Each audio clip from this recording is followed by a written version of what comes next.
विविध लॉटरी कंपनियां सरकार और जनता को फंसा रही है। उन पर कार्रवाई करने की मांग गणेश मेहसमा ये कर रहे हैं। अलग अलग सरकार के कार्यकाल में लगातार कोशिशें करने के बाद भी इन पर सही कार्रवाई नहीं की गई। ये कंपनियां सरकार के हजारों करोड़ों रुपए डुबाकर बैठे हैं। फ्यूचर गेमिंग लॉटरी घोटाले के बारे में ईडन गार्डन सोहम मोटर के बाजू जालना रोड यहाँ पर गणेश मेहसमा, देवेंद्र इनामदार इन्होंने इस विषय में पत्रकार परिषद का आयोजन किया। माझं नाव गणेश मेहसमाळे, मी अध्यक्ष मराठवाडा लॉटरी विक्रेता असोसिएशन। आणि आपण विषय आज असा होता सगळ्यांना बोलण्याचा का सेंटिगो मार्टिन हा future gaming solution private limited कंपनीचा मालक यांनी निवडणूक रोखे एका पक्षाला 1350 कोटी रुपये आणि काही दुसऱ्या पक्षांना 300 काही असे 8000 कोटीच्या आसपास यांनी निवडणूक रोखे हे विविध पक्षांना दिलेले। पण यांची एक जर माहिती घेतली, सेंटिगो मार्टिन यांची श्री मंगल मूर्ती मार्केटिंग प्रायव्हेट लिमिटेड कंपनी ही महाराष्ट्र शासनाच्या वित्त व लेखा विभाग जे वाशीला आहे तिथे थकीत लॉटरी कर म्हणून कर टॅक्स भरणी म्हणून यांची नोंदणी होती। व त्यावेळेस या कंपन्यांनी अरुणाचल प्रदेश शासनाची लॉटरी विक्रीचे हक्क महाराष्ट्र राज्यामध्ये लॉटरी तिकीट विक्री केली व त्यावेळेस करापोटी महाराष्ट्र शासनाचे 308 कोटी 75 लाख रुपये एवढा थकीत लॉटरी कर हा सेंटिगो मार्टिन यांची पूर्वीची श्री मंगल मूर्ती मार्केटिंग नावाची कंपनी आहे यांच्याकडे बाकी आहे। हे सगळं थकीत लॉटरी कर बाकी असतानाही शासन फक्त कागदपत्रे यांच्यावरती कारवाई दाखवतं। पण याच मालकाची सेंटिगो मार्टिन यांची जी मंगल मूर्ती मार्केटिंग होती त्याच्यावरती 308 कोटी रुपये आज बाकी आहे। ही कंपनी बंद दाखवली व याच मालकाची आज नवीन company future gaming solution private limited जे इलेक्ट्रिकल बॉन्डच्या यादीमध्ये या कंपनीचं नाव आहे, सर्वात जास्त टॅक्स दिलेला आहे।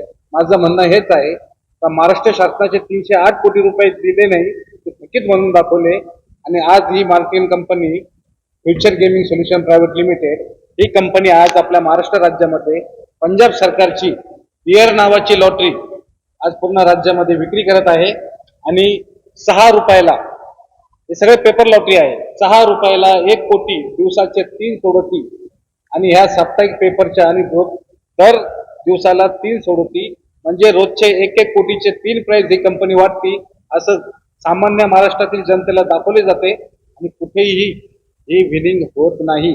मुळात हे जे पेपर लॉटरी आहे, तिकीट डियर लॉटरी ही पूर्णपणे बोगस आहे।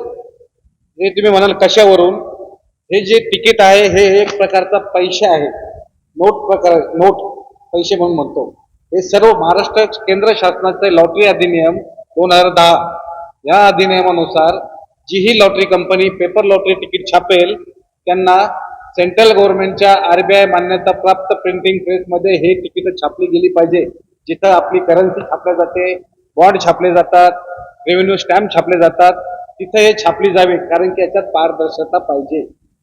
जी कंपनी आहे future gaming solution private limited, Sumit online trade solution private limited हे आज राज्यामध्ये ह्या जे तिकीट आहे त्याच्या स्वतःच्या खाजगी छापखान्यामध्ये छापतात आणि किती छापतात याचा रेकॉर्ड कोणाकडे नाहीये।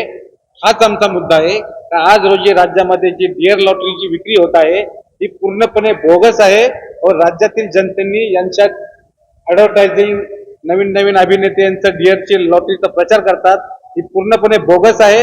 ही तिकीट खरेदी करू नये आणि महाराष्ट्र शासनाला माझी एकच विनंती आहे, जोपर्यंत ह्या मंगलमूर्ती मार्केटिंग कंपनी आणि फ्युचर गेमिंग दोन्ही कंपनीचा मालक सेंटिगो मार्टिनच आहे, याच्याकडून 380 कोटी रुपये आपले थकीत वसूल करा। तोपर्यंत नाही तर तोपर्यंत यांच्या डियर लॉटरीवर बंदी घाला आणि यांच्या लॉटरीवरती विक्री बंद करा। माझं नाव गणेश लक्ष्मण मेहसमाळे, अध्यक्ष मराठवाडा लॉटरी विक्रेता असोसिएशन।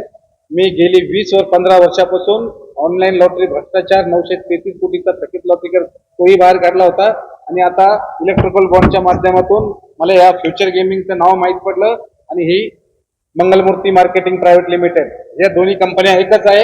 एकावर 380 कोटी थकीत आहे आणि आज रोजी ही फ्युचर गेमिंग आपली महाराष्ट्रामध्ये लॉटरी तिकीट विक्री करत आहे। बियर नावाने, आणि ही पण पूर्णपणे बोगस आहे.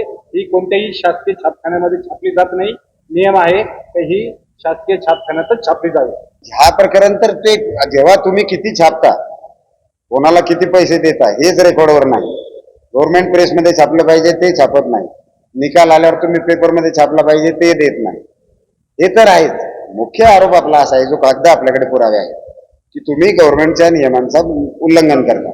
तुमच्याकडे गव्हर्नमेंटचे पैसे द्यायला 380 कोटी नाहीत आणि तुम्ही इलेक्ट्रिकल बॉन्डवर 8,000 रुपये कोटी खर्च करता. गव्हर्नमेंटचा नियम आहे पेपरमध्ये छापा, तुम्ही छापत नाही. गव्हर्नमेंटचा नियम आहे हे जे लॉटरीचे तिकीट आहेत तुम्ही गव्हर्नमेंट प्रेसमध्ये छापा, ते तुम्ही छापत नाही. आपली अशी मागणी गव्हर्नमेंटनी चौकशी करावी आणि तुम्ही दोषी आढळले तर त्यांच्यावर कारवाई करा.